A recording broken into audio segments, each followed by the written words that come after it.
Hello, it's Ryan here from Tips and Tricks for Magicians. Today I'm talking about the randomization of the brainstorming process. Because, when we're thinking about ideas and got a blank page in front of us, trying to come up with a new idea out of nothing, it doesn't work that way. Our brain works on connections and making connections between things, and that's where ideas pop into existence. So starting from nothing is a really hard way to come up with something new. Instead, we rely on connections. And in 1944, Daryl Fitzke put this book out, The Trick Brain, part of the Fitzke trilogy. And it was all about creating a system of randomizing magic thoughts and ideas in order for you to ponder and come up with something new. So you connect the dots. And it was basically, you have your copy of the book and a deck of cards. And you would cut the cards to a random card. You'd look up a list in the book that would say the 5 of clubs is a transposition or dematerialization or something like that. It would connect the card to a magic effect. So now you have a random magic effect. You'd cut the cards again, a different card, different list of objects. The 4 of spades is an octopus or a ball. I don't know, random objects. So you get all these random elements together, and then you just have to ponder on it. So instead of starting from a blank slate, you're working with a few elements already in place, and you're just looking for how they connect and how they work together. And I read that book many, many years after it was published, and I thought it was interesting, and I started playing with it and actually kind of using that system. I read in an email newsletter at the time, the Electronic Grimoire, about skipping the lists and just writing words on the back of cards. This is not something you would do in 1944, but nowadays it's the common practice. So you just take an old deck of cards and write random words all over the back of every card, so you can shuffle them up and deal yourself out a hand of, cactus, transposition, cucumber. How do you transpose a cactus and a cucumber? There's your new magic trick, right? And you just deal out those random thoughts. A couple years after that, I was reading an essay from Tom Stone on creativity, and he talked about the round table idea, which is another random element to put into your brainstorming, where you imagine a trick. If you're transposing a cactus and a cucumber, how would Mac King do that? So you add a character, or Mac King would do it differently than me. Max Maven would do it differently. A circus clown would do it differently. And so I really love that idea of character. And all this came together in the year 2000. I was publishing Half Baked magazine. And this is the second issue in October 2000. And it is all about think random thoughts. And this was the feature item. And in it, I put all these ideas of randomization into one thing I called the Half Baked Random Idea Generator. And this was software that Andy Gladwin helped me program. I wasn't into that at the time. So he helped me actually build it. And we put it out as a little software program. You click the button and it creates a magic effect, a random magic effect that's never before been seen.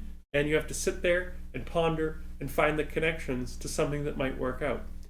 Now, here we are, 21 years later. It's back. It is back. The Half-Baked Random Idea Generator is back. Let's have a look. This is it. This is the new and improved machine that generates random magic trick ideas. Works basically the same. There's not a whole lot different to it. There's a quick tour when you first come to it here. Little tour box. So it just explains how it works. But basically it gives you this sentence. And this is random. I've never seen this before. The amazing storyteller does pitch with a bucket and a game. So there's your random elements at the click of a button. And you click the button again, and there we go, a new one. The amazing detective does impossible location with a lid and a washing machine. I don't know, it's usually nonsense. Like it's not really an obvious idea that's presented to you. So it's not gonna spoon feed you the creativity, but it's gonna just give your brain a jumping off point. So it's not obvious, but you have to look at it. So let's try it again. And we're clicking through the tour, so various things are happening here. It's just highlighting and explaining everything I just explained. The amazing grandfather does mind reading with a photograph and garbage. So, okay, let's try and crack this code. I like to focus in on parts of it rather than try and look at the whole. So what does mind reading look like with photograph and garbage? Well, I mean, okay, interesting idea. I was actually just talking about this morning. You can kind of tell how a person lives by their garbage, right? It's garbage day here in my community. So you can look at someone's garbage and learn something about them. So what if you were to have someone, all these pictures of garbage, and someone could put out their garbage and you'd be able to cold read them? I've never seen that before. I don't think that idea has ever existed. Bam, there it is. I wouldn't have thought of that if not for this system. So you see how it works? Now, the character element. So a grandfather, as I said, would do that differently than I might. So how might a grandfather influence this trick? Well, a grandfather might have different kinds of garbage, older garbage. Maybe it's antiques, old things that have been in the garage for 60 years. I don't know. It's you don't have to use all the pieces either. That's the other thing. So let's try this again. The amazing gangster does a melts away with a notebook and a jacket. Okay. What about gangster? You're wearing like a trench coat or leather jacket, and you take I guess a notebook is my random piece. You take your notebook and you just press it against your jacket and just give it a little rub, and it disappears because it's actually gone through into the inside pocket. That'd be a cool effect. It doesn't have to be with a notebook. Doesn't make sense with a notebook, but you take your wallet and you just rub it against your jacket and it disappears and it's inside the pocket. That's a cool effect. Wouldn't have thought of that if not for the random idea generator. Do you see how this might stir some thoughts? Now, it's not necessarily, I might be making it look easy because of the fact that your brain, your creative thought is like a muscle and it needs to be worked out. I know nothing about working out, but I do know about creative exercise. And I do keep my brain pretty active. So doing this maybe once a day for 5-10 minutes. And I think you'll see improvement as you go through. So let's have another look. The amazing artist does a sympathetic reaction with a lock and a tape measure. So a sympathetic reaction is you do something over here and it happens over here. But with a lock, well, what if you have two locks and a sympathetic reaction with a lock? If you turn this key, this lock opens. I've never seen that, I don't think. Sympathetic reaction with a tape measure. You could, there's a trick I've seen Joshua J do where there's an X on the tape measure at a specific point. So you could do the same thing. You could measure you have two tape measures, measure one, put an X on that one, and then you pull this one out and it's got an X at the same place. Just a different variation on that idea. And how might those two combine? If you have a lock and a tape measure, how would those two objects work together? Let's see. That one's got me stumped at the moment. Lock and a tape measure. Maybe you're screaming at your screen at home, giving me ideas. I appreciate it. Lock and a tape measure. I mean, I'm picturing a tape measure going through the hasp of a lock. You could lock. How would you lock? Oh, a tape measure has a lock. The switch that locks it open.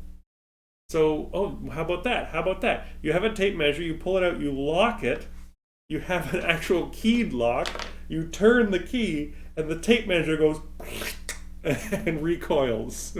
There, a sympathetic reaction with a tape measure and a lock. And done by an artist, so, it's a really deep, philosophical artist, and they present this in a way that has deep personal meaning, of the existential being of humanity. Anyway, let's try another idea. The amazing gambler does metamorphosis with a safety pin and a pencil. Okay. Have I mentioned there's over 226 million possible combinations right now in this system? I have not seen these before. So the amazing gambler does metamorphosis with a safety pin and a pencil. Safety pin and a pencil. So metamorphosis is like the classic Harry Houdini chest. One person's on top, one, and they swap. So a pencil could be in a case, and a safety. I mean, the obvious would be taking your safety pin and it changes into a pencil, and the pencil changes into a safety pin inside the box.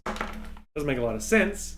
Why would you be doing that? Maybe if you're a gambler, gambler would maybe bet, hey, you think I can get this pencil out of the box in I don't know, a second? Would you bet me $10? Bam, done. Okay. No, not every idea is a great idea. That's the point of this too, I should point out. Brainstorming like this is about quantity over quality. So don't worry if your idea sounds kind of weird or dumb. Write it down. Keep a notebook. I'm not, but write these down, because you never know. As I said, it's about connections. So later on, your brain might come back to this idea and say, oh, wait, a year ago when I had that idea, I didn't think of this, but now my whole life is different, and now I know this connects to this idea and new idea. So it's all about those connections. So it's not about quality, it's not about coming up with the idea. It's just getting that ball rolling, and something's going to come out of it. Let's have a look. The amazing bizarrist does the Benson bowl with a mini card and odor. Odor. I did a trick with odor once. The smell my finger trick at the PCAM bag of tricks. And it was... They were smelling a rubber glove, the finger of a rubber glove, and it smelled like peppermint. So not so unpleasant. But the smell my finger trick was something I have performed in my life. The amazing bizarrist does Benson bowl with a mini card and odor. So Benson bowl is the bowl upside down on the table, and take things out, they appear back under. A mini card, so maybe it's a prediction of a card appearing under the bowl. What? Odor. What if when you lift that bowl, it like wafts out the smell of, I don't know, basil or something. Looks like pleasant, hopefully. And it's a bizarrist, so that could be weird. I'm thinking bizarrist might do something like a voodoo. So it's like you put a card. You have a card. You put it under a bowl, and then you take the mate of that card, and you hold the flame under it, but it's unaffected. And then you lift the bowl, and the odor of smoke rolls out of that bowl as you show that card is now scorched and burned. There we go. That's a complete trick. That is a complete trick, because like every single element of that, that's a win. Gosh darn it. So you can see how I've been doing this for a few minutes here, and I'm able to come up with ideas that I wouldn't have had before. Another metamorphosis, fruit and a razor. Okay, so what if you're making fruit change places, and they don't believe it's truly traveling, so you put a razor in between the two places, and this time when it travels across, it's now sliced in half. New idea. Oh. The amazing human cannonball. Ooh, that's a unique one. Does a sucker trick with the moon and a candle. Sounds really poetic. Any trick with the moon.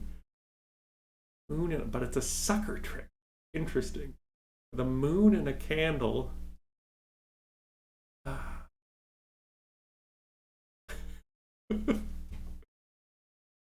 How could you make someone believe that the moon, it's like a half moon, until you take the candle to the other side of the table, and now it's the half moon on the other side?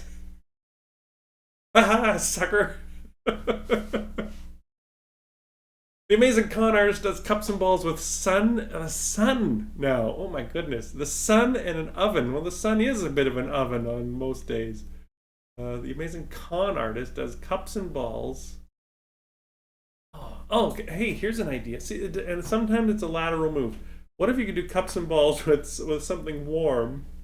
The idea of trying to hide something under a cup that's warm, and one cup would feel warmer than the other cups, yet it's not under there, even though the cup feels warmer. Random idea. Random. This is all about random ideas. So that I think I'm going to wrap it up there. Maybe we'll try one more just for fun. But it does mention there, if you like this, be sure to join Ryan's Tips and Tricks for Magicians newsletter. Every Tuesday I send out these newsletters. This was this past Tuesday, so you get stuff like this. And if you want to work on your magic and think about your magic, I am happy to provide lots of things to think about. Be sure to subscribe. This YouTube channel has a subscription too, so you just hang out and see what's coming up next. And what is coming up? Let's press the button and see what's coming up next. The amazing sea captain does a seance with a whiteboard and a paper bag. Oh, well, a paper bag could be a wet paper bag at that point. Does a seance, a whiteboard. Well, a whiteboard and a seance makes me think of the chalk slates, but modern whiteboard slates in a paper bag. So, I mean, those kind of almost go together. You do a seance and a whiteboard with a paper bag. Why would it be in a paper bag? You could ask the ghosts what they would pack for lunch on a sea journey. There you go. I wouldn't have thought of that. That's it for today's Tips and Tricks for Magicians. I hope you enjoy this tool. The link is random.magictipsandtricks.com, which is in the description or text below. And let me know if this stirs up some interesting ideas for you, and especially something that might eventually develop into something, because you never know. As I said, you start with this quantity of ideas, and eventually you find the one in there that's like, hey, that's actually something I want to work on and develop. Enjoy, have fun, and I'll see you next time on Tips and Tricks for Magicians.